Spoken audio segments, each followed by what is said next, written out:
close, tune in. The journey starts where impact begins. With Nitz and Adler leading within. Real change, real future, let's dive in. So awesome to be here in the dynamic studio, amazing studio, very nice, very cool. beautiful. Yeah, beautiful studio. Yuval Wirzberger, aka UV Groovy, has an impressive journey across business development, blockchain, marketing, and startups.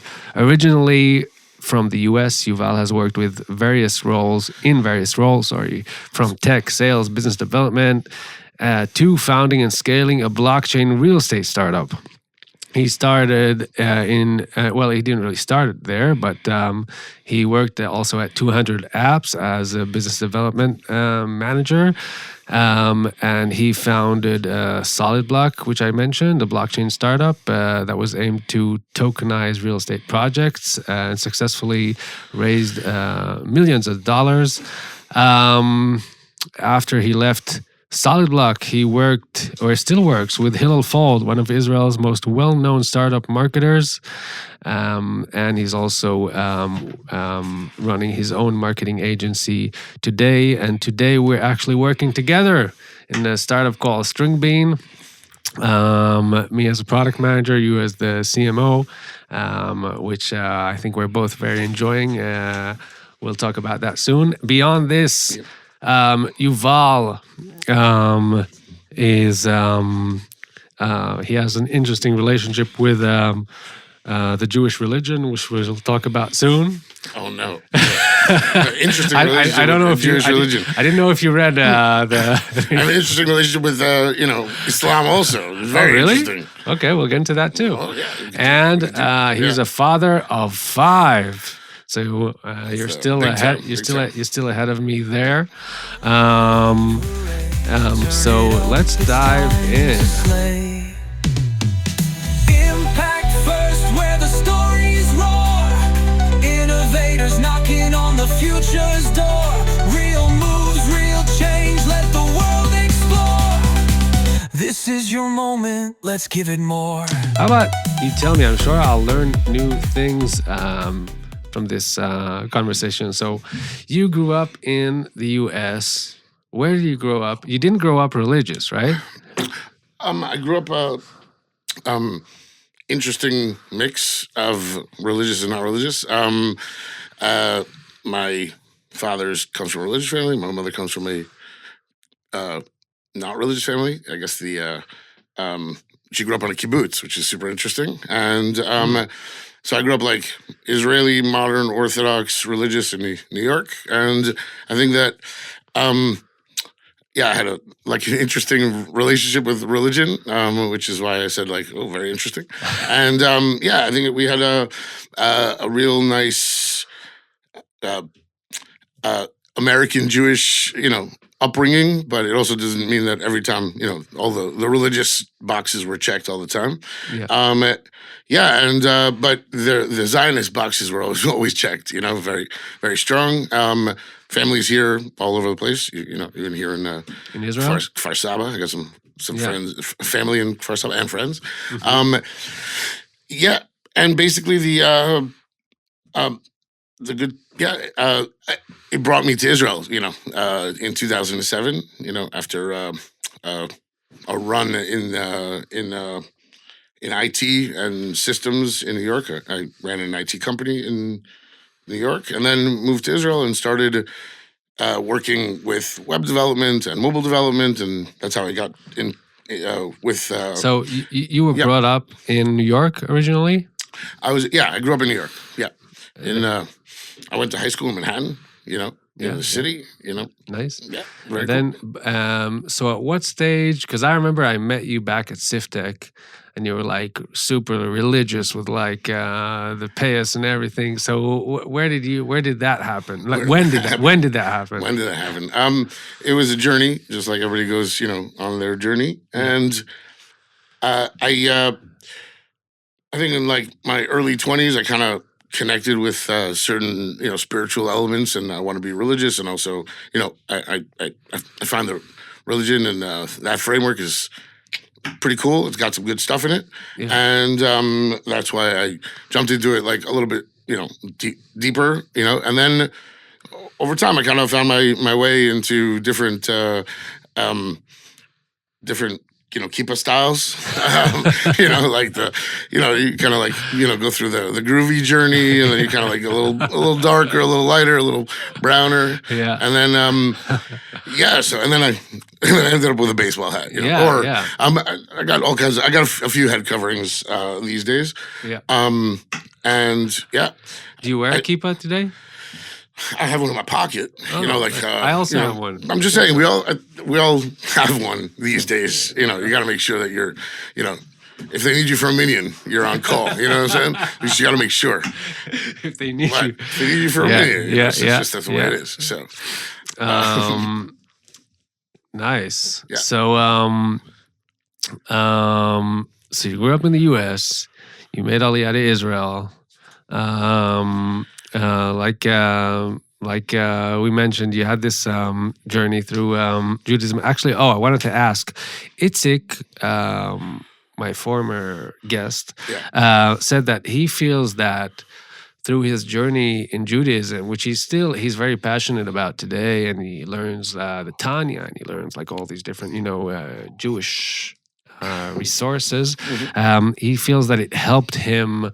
And still helps him also in the business life, managing stress, just through this spiritual, being this spiritual base. Do you agree or disagree or? Yeah, not I think that again, it's at least I think from specifically in the Jewish religion, and there's a lot of really good spiritual concepts. I think in all religions, there's a few things that keep you grounded and keep you in that right place and in the right frame of mind to be able to accept and get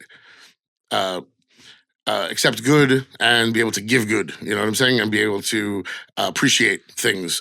And in general, there's a lot of things that that keep you safe, and from certain things, and also keep you grounded because faith is a big deal. You know what I'm saying? If you're if you have a relationship with God, you can be pretty calm about every situation because it's going to be all right.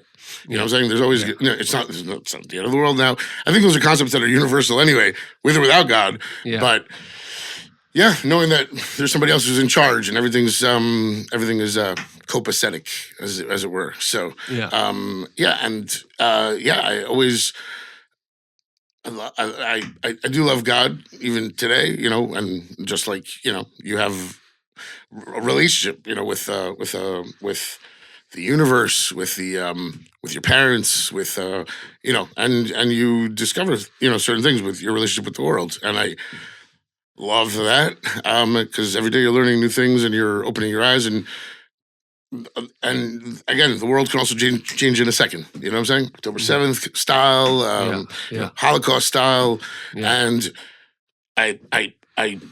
you still have to be able to grin and bear it. You know what I'm saying? And it's much easier when you know that you're grounded in the long run, the bigger picture. That's that connects also to something that we spoke about. That he said that in Judaism everything's a marathon. It's not a sprint.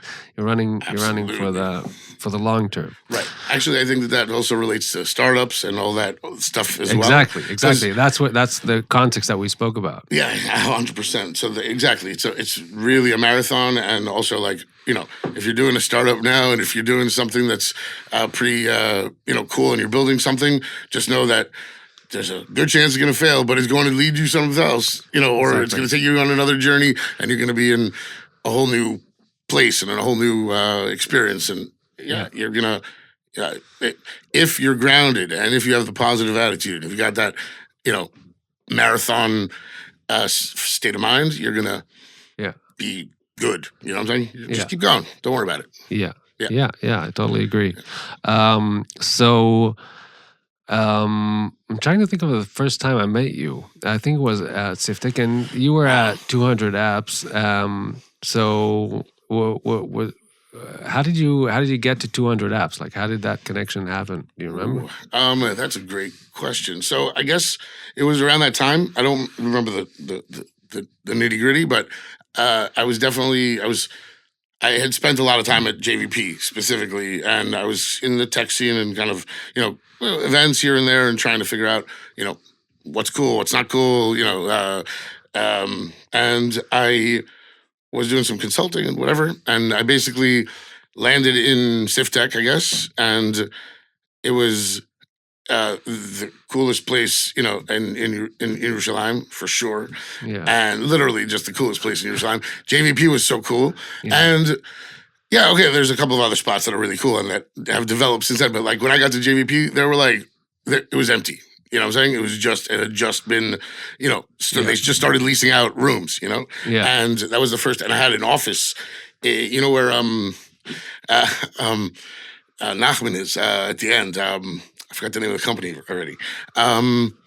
In JVP? In JVP, okay, all the way at the end. Anyway, whatever. So I had me and a few friends. That was like the first co-working space. Like me and a bunch of guys we were here, and everybody's doing their own thing, but we kind of did some things together. And then I left, and my first co-working space was actually Present Tense. Do you remember Present Tense? Yeah. Yeah. So I had a spot at Present Tense. Oh, yeah. Really? I was working remotely for the IT company back in the States, and I was like, I liked working from home, but I also hated working from home. So, I needed to get out, and I was like, what's available? There was just Present Tense, and they had just a couple of desks. Yeah. And that's kind of where the journey started. A bunch meeting people. How's it for an American to come to Israel? Like, how's it like for you? Was it harsh to like meet the Israeli culture, or did you feel like a connection immediately, it was love. I've always loved Israel. I grew up loving Israel, coming to Israel a lot because my grandparents were here, cousins, and family and stuff, and so I was always back and forth, because my father was a travel agent, did a few cool things, going back and forth. And so spent a lot of time here and always loved the place. Always knew that I was coming at some point, it took time, and, life takes you on its own directions. And then when I moved to Israel, everything kind of like fell into place, even though it was complete chaos. You know what I'm saying? It was like everything was like real stable-ish, for like 10 years, like in New York, and then you're like, and then you come to Israel, it's like everything like falls apart and everything's like goes, and you're into this and and there's so like there was a certain like stability that was kind of gone, and then but it was a whole new trip. So I just had a good time. I tried to figure it all out. Had some, hits, had some misses, and but overall, looking back, I think it was a pretty good journey. Yeah. Like from my eyes as a Israeli, I mean, my parents came here from Australia, but I was born and raised in Israel. So my gut says that there's like you have some kind of advantage being an American because everyone's targeting the American market. So you have that already embedded in you, like the culture, you have connections there, you come from there. On the other hand, might be tough because the Israelis sometimes like maybe they have their own jokes from the army or whatever, and then it's like and you feel like a bit like an outsider. 100%, actually, 100%, yeah. So there was a lot of like the I still don't know any of the abbreviations of things like I was like I know Gamach, what I'm saying, that's the one I know, the Gamach, I spent a little time on Meir Sharm a little bit, so there was like the Nagmash and the Amlachs and I'm like nice. I got some words. I've been here 17 years already, so like I had to like pretend a little bit. I came too late for the army, and actually I think it was when I invited you to poker when I was living in Sur Adasa near Jerusalem, and then I don't think I thought back then that you don't speak Hebrew, and then suddenly you started speaking Hebrew with the guys. It was like, oh, you speak Hebrew. That's good to know. It's my secret weapon, I love, speaking English. I love that, it's like a universal language. I can get dropped anywhere, and most of the time you're okay. And then when you meet another Jew in the middle of somewhere, you just like whip out your Hebrew, and then you're like, oh, you know, it's like we're definitely we're special. You know what I'm saying? It's a special language also. Yeah. So, but yeah, I like feeling comfortable. So I speak English and make everybody else feel uncomfortable. Yeah. Whatever. Yeah. You know? No, actually, the truth is, I think every single person, I've never had somebody who said, like, oh, I have to speak in Hebrew. Or there's a few people who's like, you know, you switch anyway, naturally, but nobody, you know, nobody has a problem with, like, me speaking English. And in the business world, especially, people are like, speak, דבר איתי בעברית, באנגלית, you know. Because they want to learn English. Yeah, they want to get, yeah, so. So there's something about you that you're like you have this like they don't call you Yuvi Groovy for no reason. Like you have this groove. You're like outgoing. You're friendly. That's, I guess, what brought you to be business development for 200 apps, because they're like, okay, this guy is gonna schmooze, gonna get us business. Is that something you developed over time, or it's just you? I think it's just me. I'm very curious, and I like to ask questions. I'm actually kind of quiet when it's like larger groups, but like on a one-to-one, I just, you know, and especially in this like Jerusalem tech scene, I felt very comfortable also. So when I feel comfortable, I'm very, you know, outgoing, and I love to be groovy with, you know, it's just natural. I don't, again, I was involved in sales and business development, and if I didn't believe in the product, I can't sell that product. So, you have to be comfortable. You have to be comfortable and love it. So when I started working with 200 apps, it was just like, it was natural. And before that, I was selling, you know, IT services, and I was, you know, doing marketing. And so for the most part, if I'm into something, I'm selling it from love, because I want you to benefit from it. You know what I'm saying? Not, I'm not selling, you know, there's stuff that I just can't, you can put me anywhere. I'm not comfortable. And because, again, especially in the startup world, and especially with like development and consulting services that 200 Apps was offering, is still offering. You know, they're still rocking and rolling. And I'm still close with Dan, Alex, and you know, it's a good, you know, again, good people. So you want to you know, like, and the whole Jerusalem vibe was really amazing. Is still amazing. Yeah. I feel about you. That's also something that's kind of describes you. That for me at least, like that's why I invited you. It's also how I opened the podcast with my buddy Itzik. It was important for me to bring people that I feel like a personal connection with them, and we we had this this connection. I always felt comfortable with you. I think it's also it's not a coincidence that you have this relationship with Judaism, and also Itzik does, because I came from a religious house, and it's like something that's also part of me. So maybe that's also part of it. And I just always felt like, I remember those times when I was Siftech. So, and then I was nominated to the CEO, and it was like very stressful, and a lot of weight on my shoulders. And I always felt like I can be like, I can be with you, and with no judgment, and feel like very comfortable. Like you were always my bro. Yeah, man. Bro. But let's move forward to because I'm gonna say the feeling is mutual, and there's some people who like, you know, I say that there's very few people that I didn't get along with, or that I didn't, you know, that I didn't groove with. But there's a handful of people that kind of like kept, you know, we kept the ball and the momentum, and it was like the vibes are good, and I'm a big believer in the vibrations, you know, and listen, so like why not, you know, you know, continue with the good, cool people. And again, by the way, I think that a lot of the connections that I have today, still, even when I reach out to somebody just randomly who I bumped into 10 years ago at like an event, like usually like we'll be able to connect and remember each other fondly because we had a 5-minute conversation at the Yeah. bar and Yeah. in the Jerusalem station or whatever it is, and Exactly. and like, oh, we had a beer and that was Yeah. cool. Yeah. So Yeah. I try again. I've probably missed some people along the way, and I've probably avoided some people along the way.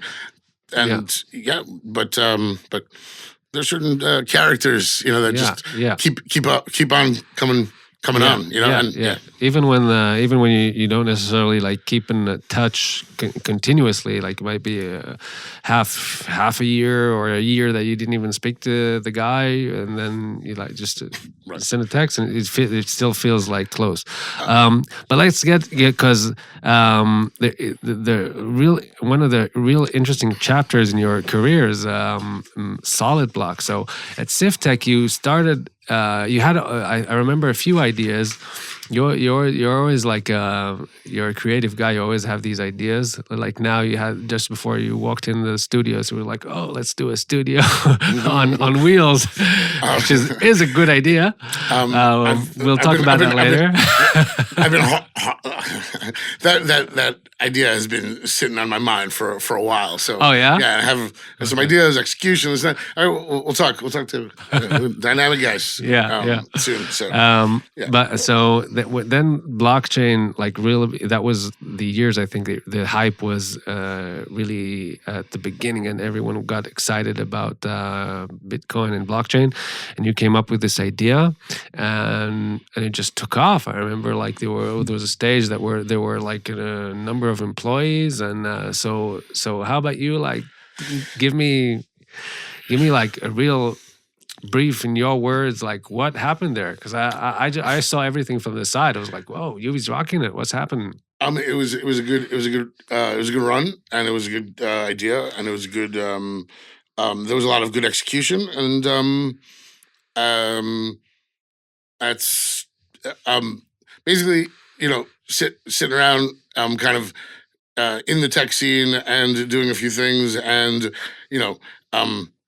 having all kinds of great ideas, all around. And then, I kind of stumbled on something that, hedlikoti, like it lit me up a little bit. And, and again, I was, had been playing a little bit with like crypto, blockchain, a little bit of mining with a buddy and this and that. And then we, and then kind of discovered some interesting things. And then I said, you know what, I wanted to take it, but I thought I was, taking it to the next level, which we did. We may have been a little too early for that leap. Again, because it involved, securities and actually dealing with like tokenizing real assets, real world assets. Yeah. So it's very, very high level. We did a lot. We accomplished a lot. We did a number of different offerings and a number of different tokenizations. And we actually did the first hotel tokenized on the blockchain.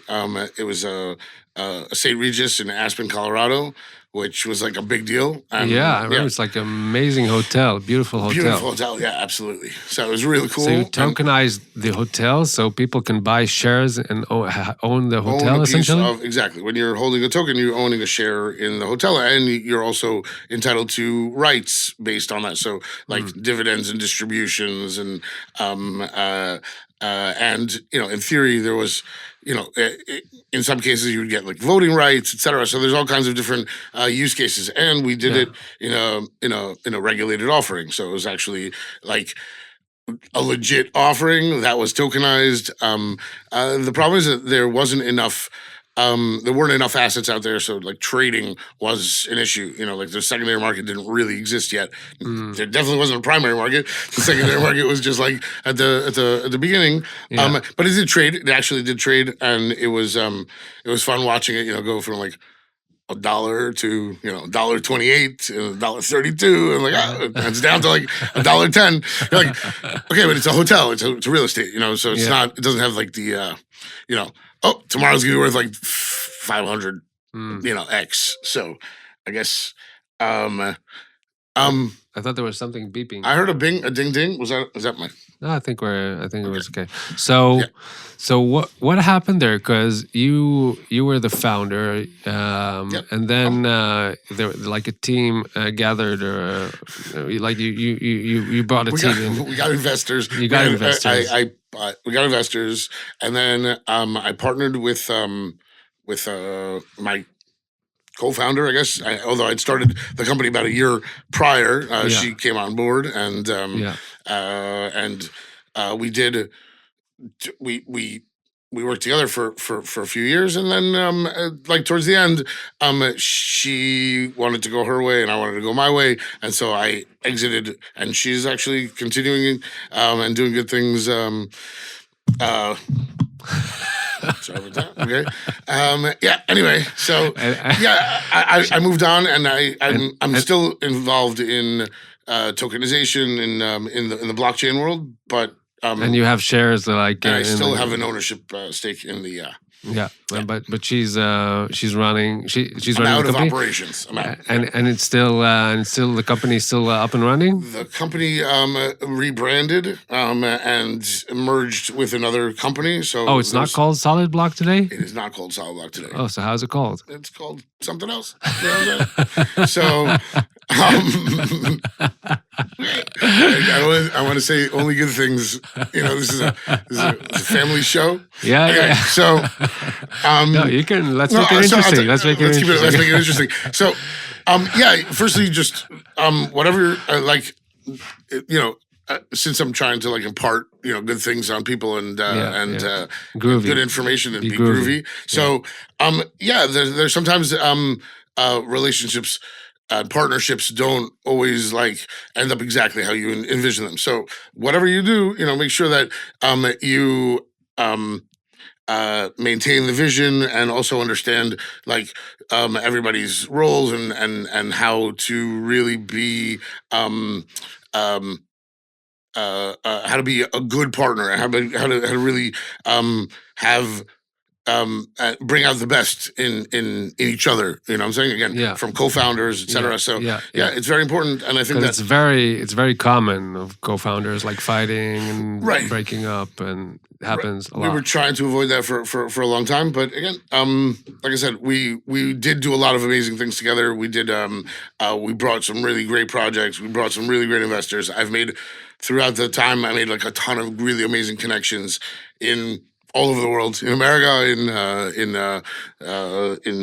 the Emirates, in Saudi Arabia. Wow. You'd be surprised, and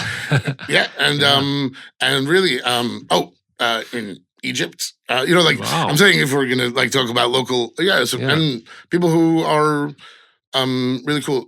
Also in India as well, and Singapore, and I can keep going. In terms of like, because everybody was very interested. Again, all the financial. It really brought the financial world to. That was like the first touch between the financial world and the tokenization world. You know what I'm saying? Like where they were the first. Getting back to the challenge that you said that you encountered, like once you tokenize in a hotel. So what? I'm trying to make sure I understand. So there wasn't a lot of trade with the shares. Like people got a share of the hotel and then they couldn't trade them. That was the problem. No, they did, but it doesn't have the kind of volume that you see on the stock market. Especially if, again, a $20 million tokenization is cool, but it's not. It's a something in the bucket. It's not a lot. It's a tiny amount. So it sounds like a lot, but it sounds like a lot because like usually an extra 20 mil, just throw it down, it's chump change. You know what I'm saying? Like when you actually start thinking about it, you're like Elon Musk, like he's just a guy like walking around, and he's worth like a lot of money. You know what I'm saying? Like we're talking about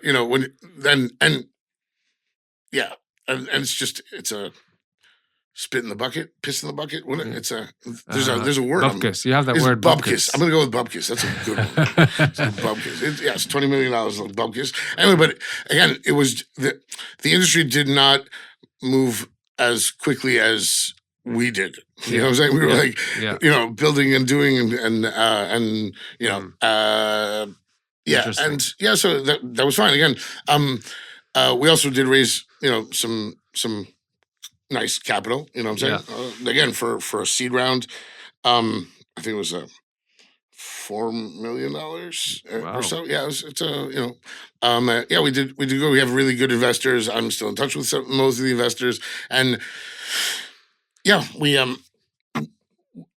now forward looking. You know what I'm saying? Now we're Yeah, that was a while ago, and then I think the next step or a bit after that, you started working with Hillel, or there was something in the middle. Yeah, well, there was some time to reflect and some time to deal with some issues and things, Yeah. and starting new personal journeys, etc. And You want to talk about it? I was trying to gloss over it is what I was trying to do. You know what I'm saying? So okay, yeah, let's yeah. So I got divorced and remarried and went through some going from having that super religious look to having less and less of the super religious look. So that was kind of over the course of like the blockchain days, and the company, and then by the end of that, a few things ended or were closed and then moved forward. And so and I got remarried about a year ago to an amazing woman. Yeah, she's fantastic, and I'm very happy. And and things are a little different. I see the world a little differently. And then tell me about the process, just about shaving, or like you still have a beard. Okay, but... so what you do is you gotta like go, one of these guys, and you just like go like that. That's how you shave. Or if you really want to, you can go to like. But what was the reason? Like you felt like it gives you a stigma. Like people look at you and they're like, oh, he's like. No, I felt that I didn't need the external stuff anymore, and I just wanted to be like just me. You know what I'm saying? And not like I need another jacket and I have to like wear you know what it all started? If we go to this, it all started when it was like 107 degrees or like 43 degrees Celsius. I don't know, whatever it is. And and I'm wearing like a long jacket, and I'm like, what am I doing? And I took it off. I just like left it there on the street, and I was like, I'm out. I don't know. No God would make me suffer like that. You know what I'm saying? Yeah. So I don't really understand how like the Haredi world does it. But I see the Haredis on summer. It's like, wow, how do they do it? It's like a nebuch. You know what I'm saying? Wow. Nebuch for that. I was like, yeah. Why are you guys doing this? Like, yeah. I'm like, nobody in the desert. They didn't do it. Like they like come out of Egypt. Like, let's put on the kapata. You know what I'm saying? Let's throw on a little bekisha. Okay, I have to be careful because I work with Haredi people now. So I have mamish. I have no complaints against anybody, and I think that everybody should do their own thing and get their own groove. If you connect to God through your attire, that's cool. Yeah. If you connect to God through your personal, private connection with God, that's how you do it. You know what I'm saying? And again, I have very good friends who are Haredi, who are amazing, and they were black and white, and they have they have the. Oh.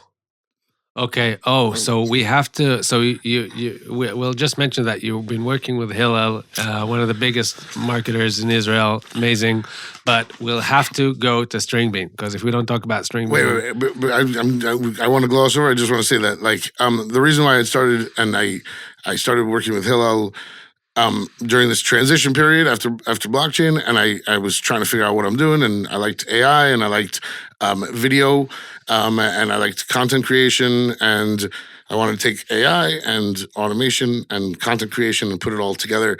And so I started kind of, as I was figuring things out, I was, trying to,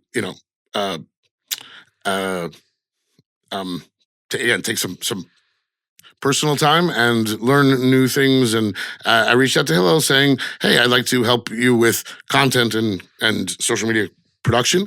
And I helped a little, for a few months before October 7th. I saw October 7th a few times on this sheet. I have to like talk about it. Like, what do you mean? Like, we're just going to gloss over the war? Yeah. We have to get to the war a little bit for like a minute. I know we're getting kicked out of the studio. Dynamic. Yeah. Anyway, so, they're going to edit it out like on their own. Anyway, so basically the idea was that I wanted to firstly, before the war, when I was working with Hillel for a few months, it was just like, let me see how I can get this to be impactful, right? And it started, like we saw some results, and I had taken, a lot. He has a lot of, tech and tech marketing stuff and startups and just amazing, a lot of content. Mm-hmm. And we created more content and we started pushing it out. And then October 7th. Yeah. And like by the end of the day, like we had become, Zionism and activism. And again, at this point, I'm still volunteering. Okay, so like this was like, a use case, a test case, to see what's what. Only like well into the war, when we're already doing, did we like make some kind of official, established, an official arrangement, but it was basically the idea was that, what do you mean? We're not going to go all in on the war? You know what I'm saying? Like, of course, like firstly, okay, I had seen some things earlier on in the day. Okay. Like pretty early in the day, I woke up and I, just my phone fell into my face, at 6:30 in the morning. Yeah. And so like I was well into the war, and then I think that Hillel kind of came out. We got together like the second Chag ended, and we did some like let's go. You know what I mean? And so there was we were just trying to figure it all out, and that's basically been most of the last since October 7th. A lot of the stuff that I've been doing is Israel advocacy related, is working with these influencers and even companies who are also, but working with influencers and trying to get that. I actually just started a nonprofit in America to help support that very important work that these digital creators are doing, and literally, educating not just the people who are screaming insults at Jews online, but the Jews who are on the fence, and they're like, why is this war and what's going on, and and there's people just asking all these like weird questions, like. It's really, I just want to just switch for a second to like, the politics and stuff. It is so refreshing to see Donald Trump say things like, what is the question? By the end of the day, okay, you bring us our hostages. What is this? What is this shtuyot? You know what I'm saying? Yeah. Go all in, okay? And now we it's just so nice and refreshing, because for most of the war, we were like, this guy is holding us back from getting our you know what I'm saying? Yeah, diplomacy and negotiations and whatever it is, but you can't negotiate with terrorists. I just want to say that. And but let's just a word about Stringbean. Like, why is Stringbean so amazing? I don't negotiate with terrorists. Sorry. No, so Stringbean. So yeah, Stringbean. So I had met actually during 200 apps, during the 200 apps era. I had met Ruben Levine, who's the CEO and founder of Stringbean, which he's so passionate about this. That's why I'm founder, of course. Yeah, I'm still friends with him because we connected a few times over the years, and certain people just have that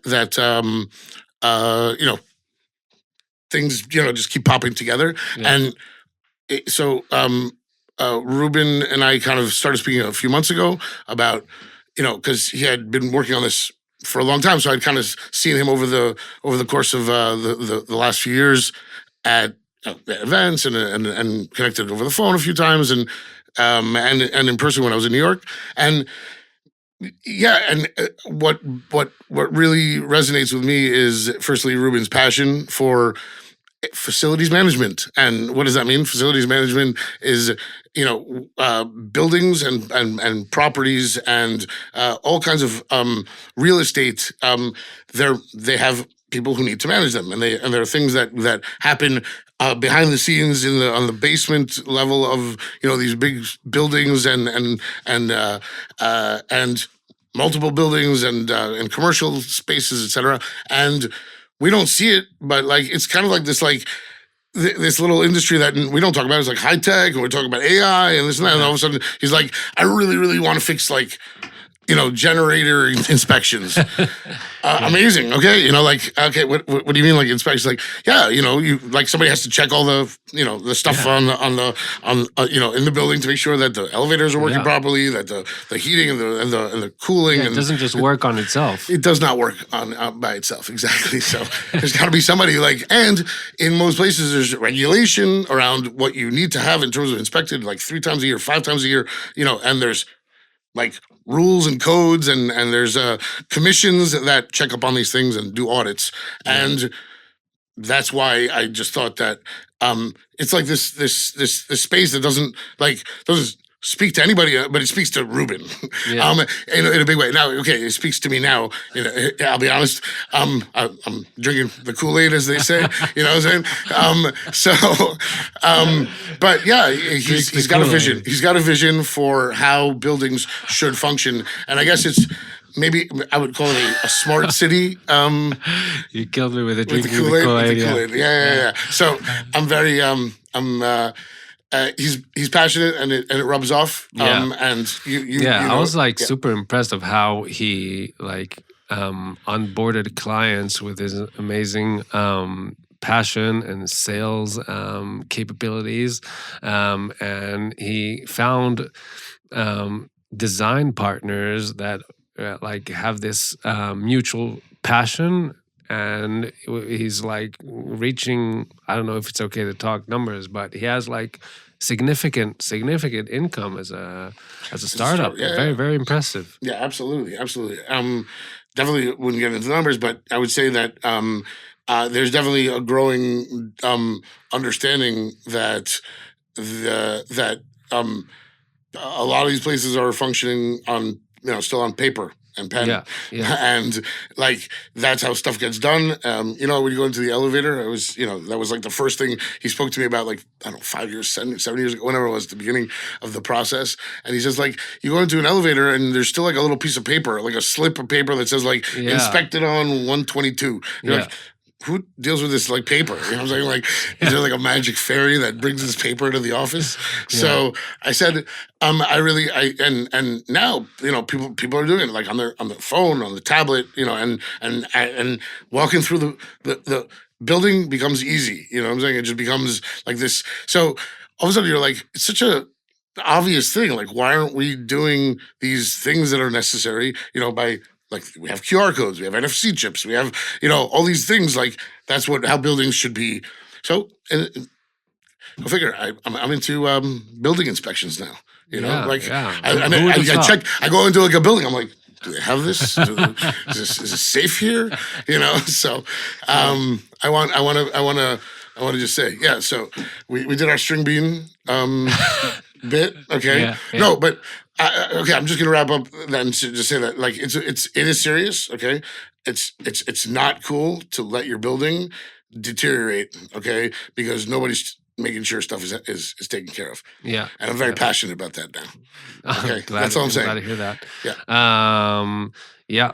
I also got exposed to this whole world of property management. People that's their job, to make sure that things are taken care of. I own a house now, thank God, and things always break down. So I can imagine owning a mall, multiple properties. There are these companies that's their business. They own tons and tons of properties, and you have to check that things are working out. Otherwise, things will just be broken and dirty, and someone has to take care of it. And what Stringbean does is it has this these workflows that they just have things in place already, so okay, I need to check this, need to check this, need to check that. And because Ruben has the subject matter expertise, he comes from this years of experience from property management, so he built these really like a comprehensive foundation of like what you need to do in each property. And he has like hospitals and like real estate companies, like these different segments, you could call them, of property management or facility management companies, and it just like solves this huge pain. It's like one of the guys that we spoke to, how did he say? It was a real game changer for us. He was like, this was a real game changer for us. It changed everything from pen and paper. Now things are documented. It's like in the cloud. So yeah. So what I just just to wrap that thought up, and again, one of the reasons that I appreciate Ruben very much is that the next phase of this company is going to be tremendous, because once you take pen and paper and put it into a system, and then you take that system and it has now all that data, right? And you throw in a little AI ski on the do a little AI, and then you can imagine where that's going. Yeah, that's what we're working on right now. Okay, so Yuval Groovy, thank you so much for your time. I know that you're like doing a bunch of stuff now. It's a real pleasure to have you.